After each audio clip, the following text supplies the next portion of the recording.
Hello, welcome back to the Jeevers Golf Channel. My name is Hans Jeevers. I'm a PGA Tour fantasy contributor for Fansided.com and ProGolfNow.com. If you're new to the channel, I certainly appreciate you stopping by. To my subscribers, I certainly appreciate you each and every week checking out my content. If you don't mind hitting that like button, I'd certainly appreciate it. Just real quickly, I should mention that I have two articles out right now regarding this week's Sanderson Farms Championship on Fansided.com and ProGolfNow.com. Both of those articles are from a DFS perspective, one being from a DraftKings perspective and one being from a FanDuel perspective. I don't put links in the description area because YouTube frowns on that. So if you just don't mind putting in Hans Jeevers or the respective sites in Google search engine, you'll certainly get pointed in the direction of my articles. All of my articles are free, no cost involved to check out the articles.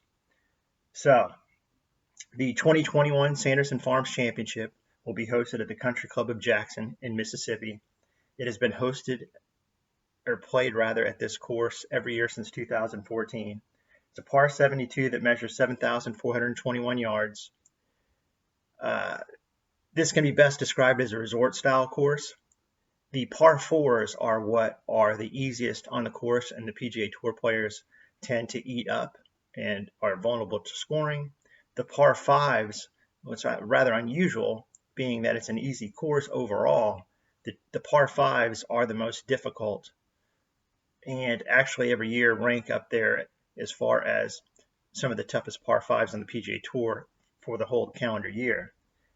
Having said that, even the long hitters are not going to get to these par 5s in two shots. So what that does is it helps the guys that are short and accurate with having more of a chance this week.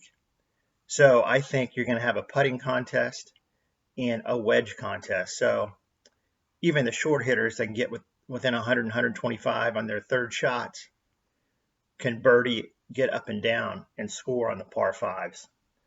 I will say you've had a various type of skill set win this event. Cameron Champ, of course, is the long hitter that won this event a few years ago. And you also have a Ryan Armour, a Peter Malnati that has won this event as well over the last few years. I think Malnati won in 15. But Armour and Malnati do not hit the ball a long way. They hit it short, but they're accurate and they tend to do well with their wedges. So there's more than one way to find your way around this track and be successful. So keep that in mind. In previous years, Mississippi here, this course has hosted the event when the conditions were rather hot, blistering conditions, making the course fast and firm. However, this year there has been more rain than usual in the area, so you could see some softer conditions, so keep that in mind. This course also offers champion Bermuda grass greens. I always like to look at the green surfaces. Some guys like it, some don't, as you know. You can check out which players tend to like the Bermuda grass if you do some research online. So having said that, let me go right to some of my picks for this week. I am going to have to go with Scottie Scheffler this week. Scheffler arrives at this week's event on the heels of 5 consecutive top 15 finishes on the PGA Tour, including a 4th place result at the PGA Championship in August. He was unable to play the U.S. Open, as I may have mentioned earlier. I can't recall. He missed the U.S. Open due to a COVID-19 test. This will be his first event back. In relation to this week's field, I like to always look at the last 12 rounds played on the PGA Tour in relation to their competitors in this week's field. I don't want to look at how they did 24 months ago. I want to see how these guys are playing as they enter this event. So the last 12 rounds kind of gives me a picture of the last 3 events. So in relation to this week's current listed field in the last 12 rounds played on the PGA Tour, Scheffler ranks 1st in strokes gained tee to green, 1st in GIR, and 3rd in strokes gained approach. He arrives on the DraftKings slate at 11-4. He arrives on the FanDuel slate at 12-3, and I will be playing quite a bit of Scheffler. I am not a guy that plays cash games. I play all the GPP tournaments. So I will not have Scheffler in every lineup so I can gain some leverage. You never know. I guess there's a possibility that he could come up a little slow after being off for a few weeks, but I doubt it. I should also mention that the Country Club of Jackson, ever since it's hosted this event since 2014, all of the winners of this event have been maiden victories for those players. So their first victories on the PGA Tour. That's a rather interesting stat. So next up on DraftKings, I'm going with the former Clemson Tiger, Doc Redman.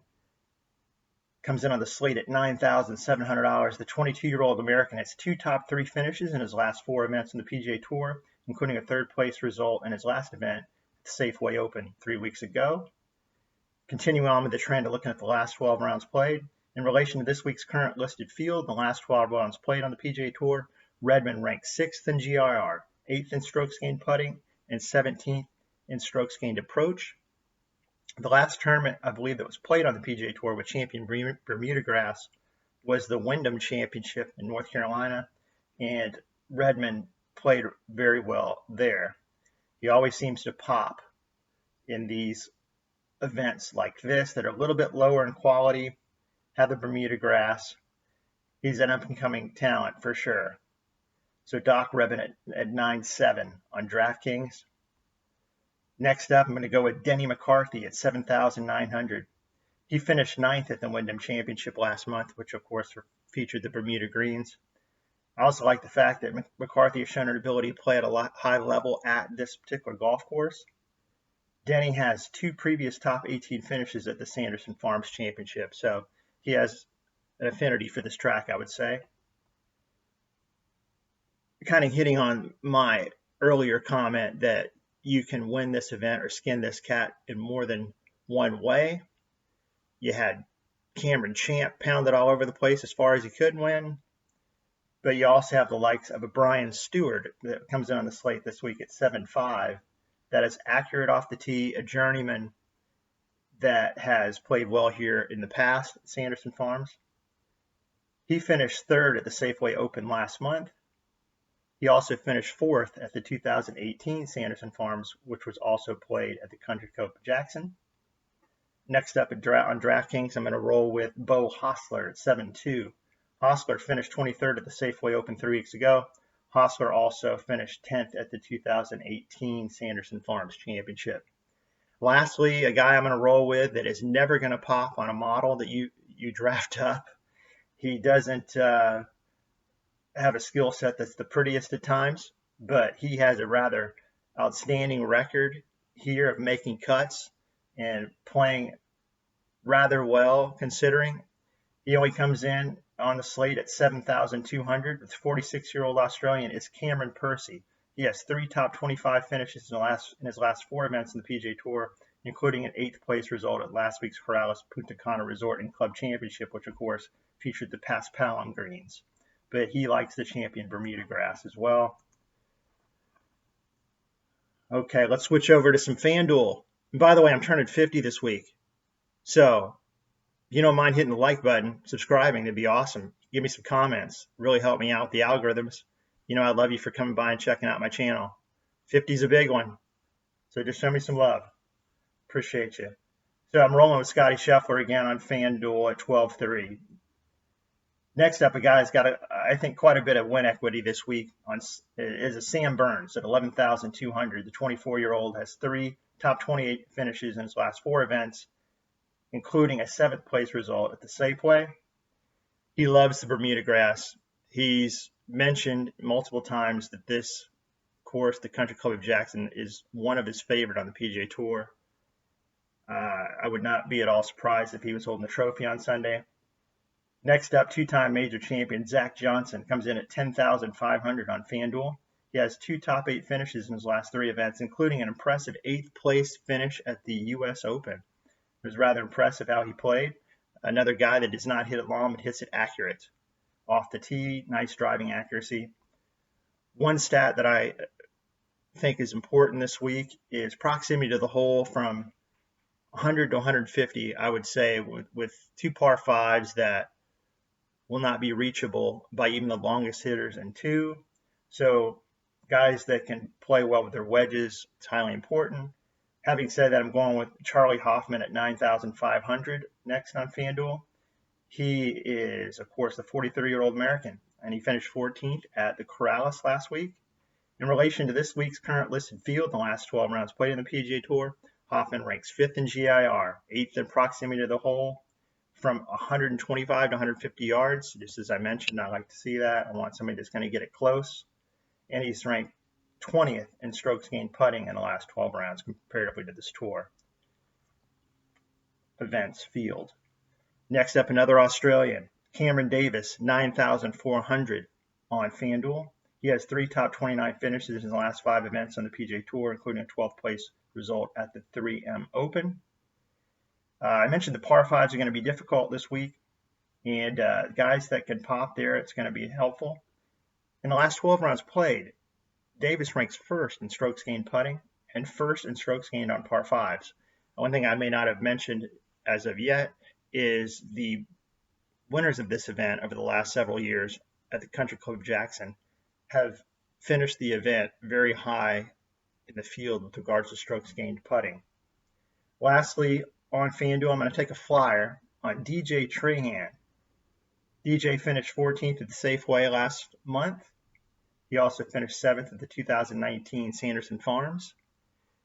Trahan comes in on the slate at 7,000, the bare minimum on FanDuel. I think he's definitely worth a flyer to give you some leverage away from the field in your tournaments.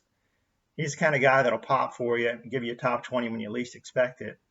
And coming at the bare minimum price of 7,000, you can't go wrong there. So there's a quick rundown. Again, thanks for stopping by. I appreciate you very much. Go check out my articles on Fansided and ProGolfNow.com. Give me a like button, or a like rather. Smash that like button. It is my 50th this Sunday, so show me some love. Hope you win some money this week, get some green screens. And I think next week we have the Shriners Children's Hospitals for Children Open, another long-winded name for a tournament of the PGA Tour. So we'll see you next week. Have a great rest of your week. Take care.